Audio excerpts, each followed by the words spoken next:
Halo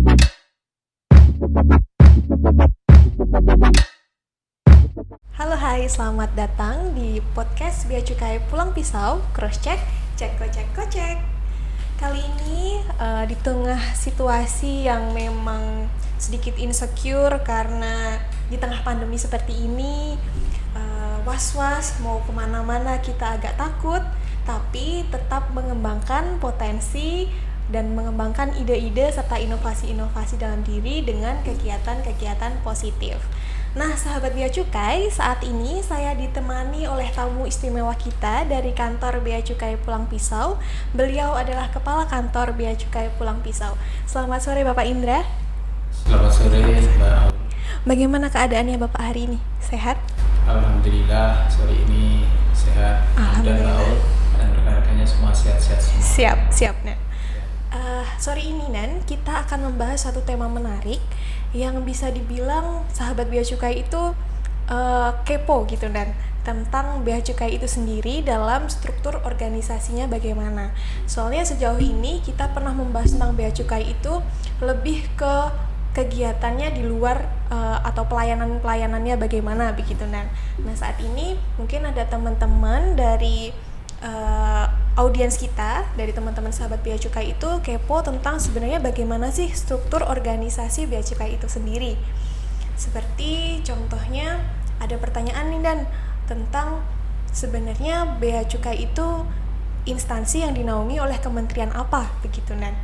Mungkin sebenarnya instansi Bea Cukai itu di bawah naungan kementerian apa ya Nan ya? Baik, terima kasih Mbak Aul.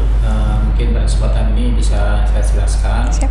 Bahwa Direktorat Jenderal Bea dan Cukai itu ada di bawah Kementerian Keuangan Republik Indonesia, ya, setingkat eselon 1. Sementara untuk kantor pengawasan pelayanan Bea Cukai Pulang Pisau yang di Palangkaraya, Siap. ini tidak langsung berada di bawah Direktorat Jenderal Bea dan Cukai, Direktur Jenderal maksudnya, Siap. tapi berada di bawah kantor wilayah Direktorat Jenderal Bea dan Cukai.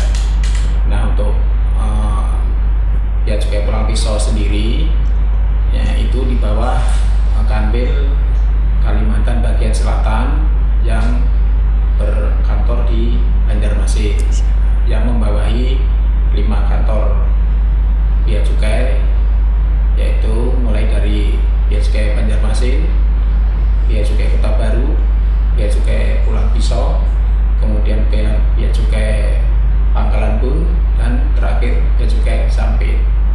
Itulah kira-kira posisi Bea Cukai Pulang Pisau ini. Baik, Nan.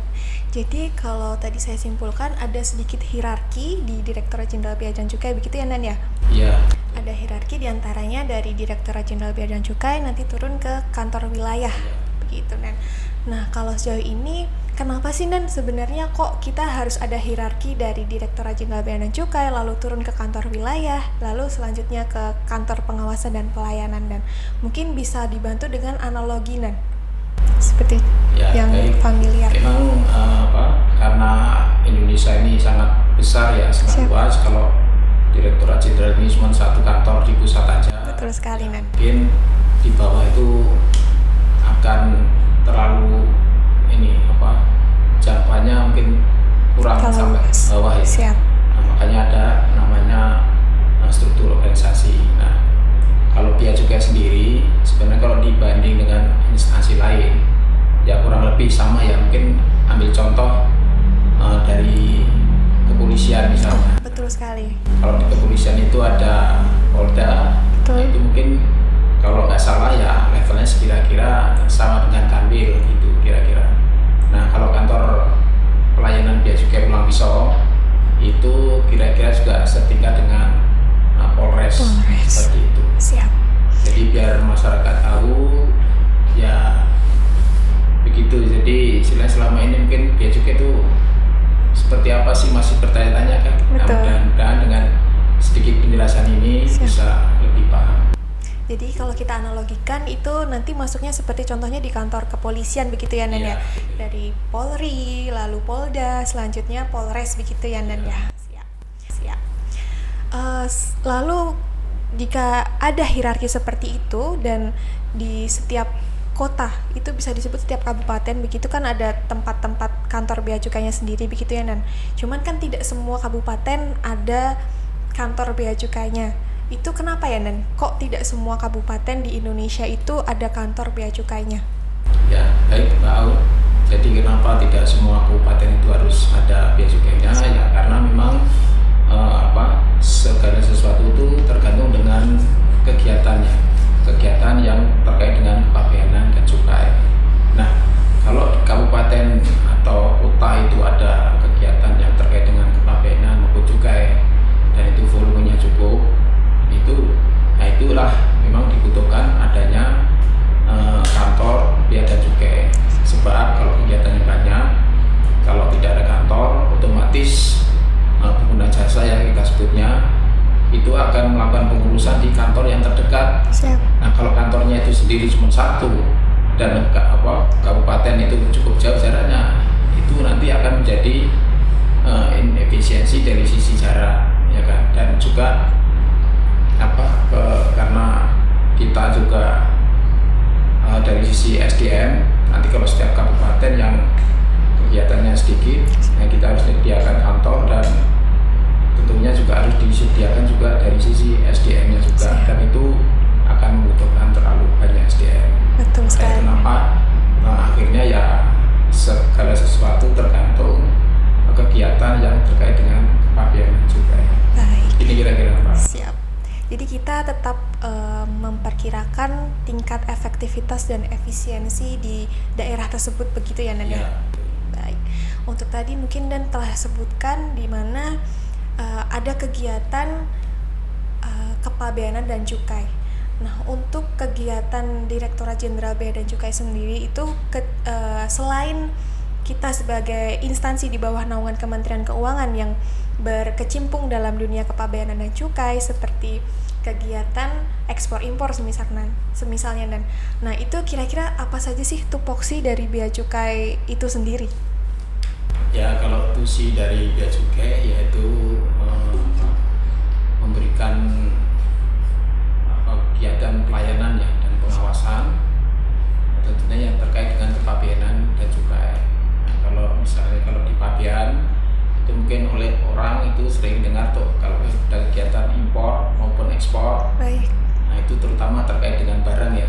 Ya, Kalau barang sekali. itu nanti hubungannya dengan bea cukai. Kalau nanti dengan orang itu nanti dengan imigrasi. Betul. Kalau terkait dengan kesehatan itu nanti dengan karantina. Seperti itu. Siap. Sementara juga dari sisi cukai kita juga ada istilahnya barang kena cukai atau PKC, yaitu mulai dari etanol, kemudian minuman mengandung etil alkohol atau lebih sering disingkat dengan MMA. Siap. Dan juga tembakau dan hasil tembakau. Siap. Seperti itu kira-kira. Untuk segala kegiatan itu di kantor Bea Cukai Pulang Pisau itu ada target penerimaannya nggak sih Dan?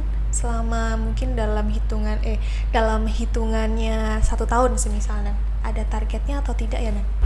Ada ya, semua kantor itu secara umum Siap. itu punya target, terutama yang memberikan pelayanan terkait dengan kepabeanan maupun cukai. Siap. Nah, untuk target di Pulang Pisau sendiri itu untuk yang terakhir ya, kita ada target dari biaya masuk itu sekitar 1 miliar lebih. Nah, kemudian karena kondisi sekarang lagi COVID, sampai dengan semester 1 kemarin memang kegiatan dari sisi impor cukup berasa dampaknya. Sehingga dari capek-capek itu akhirnya ada revisi. Yang terakhir biaya masuk kita diturunkan menjadi sekitar 100.080.000 rupiah. Seperti itu. Kemudian juga dari sisi pihak luar ada targetnya juga yang sebelumnya tidak ada. Nah, karena kemarin juga kebetulan ada penerimaan dari pihak luar dari produk CPO yang besarnya sekitar 115 juta. Demikian kira-kira. Nah, kalau itu tadi mengenai target-target di kantor Bea Cukai itu sendiri ya Nan ya. Nah, untuk eksternalnya sendiri Nan, kira-kira apa saja sih sebenarnya fasilitas-fasilitas yang kita berikan kepada mereka pengguna jasa yang masuk dalam kantor kita Nan, seperti itu. Baik Mbak Ali, jadi kalau istilahnya pengguna jasa ya yang semua mitra kerja yang berhubungan Siap. dengan kepabeanan maupun cukai itu secara umum kalau yang terkait dengan kepabeanan ya kita bisa memberikan fasilitas kegiatan pelayanan di bidang impor, kemudian juga kegiatan di bidang ekspor, kemudian juga dari sisi cukai kalau ada pengusaha yang istilahnya mempunyai perusahaan yang terkait dengan PKC itu juga kita berikan fasilitas terkait perizinannya sehingga mereka bisa berusaha dengan secara memenuhi ketentuan yang berlaku. Baik, nah mungkin itu tadi gambaran mengenai bea cukai dalam struktur keorganisasiannya begitu ya Nan ya. Semoga sedikit menjawab pertanyaan-pertanyaan dari sahabat bea cukai yang mungkin kepo-kepo tentang internalnya bea cukai itu sendiri ya Nan ya. Terima kasih atas waktu yang telah Bapak berikan kepada kami. Semoga dapat memberikan gambaran lebih jelas kepada sahabat-sahabat bea cukai Nan. Ya, terima kasih Mbak. Mudah-mudahan ini bisa memberikan gambaran secara singkat. Ya, kalau mau lebih jelas bisa datang ke kantor. Siap. Bisa menemui unit yang namanya kepatuhan internal dan penyuluhan. Itu tadi pembahasan singkat mengenai bea cukai in general atau bisa disebut struktur organisasi internal dari bea cukai itu sendiri. Semoga sahabat bea cukai bisa terbantu dan bisa sedikit tercerahkan mengenai apa itu bea cukai itu sendiri. Nah, jangan lupa teman-teman buat sahabat bea cukai sendiri yang mungkin kebingungan mengenai prosedur kepabeanan dan cukai ataupun ada sedikit keluhan atau banyak juga boleh mengenai bea cukai itu sendiri, silahkan teman-teman bisa hadir berkunjung ke kantor kami yang berada di Jalan Diponegoro nomor 54 Kota Palangkaraya atau bisa menghubungi kami di DM direct message di @beacukaiPulangPisau dan kita bakalan bertemu di sesi-sesi episode lainnya. Baik, jangan lupa subscribe dan like di Bea Cukai Pulang Pisau. Dan sampai jumpa di sesi tanya jawab dan edisi-edisi diskusi lainnya yang lebih menarik tentunya. Saya Aulia Kusuma Ningtyas pamit undur diri. Sampai jumpa di episode-episode lainnya. Cross check, cek.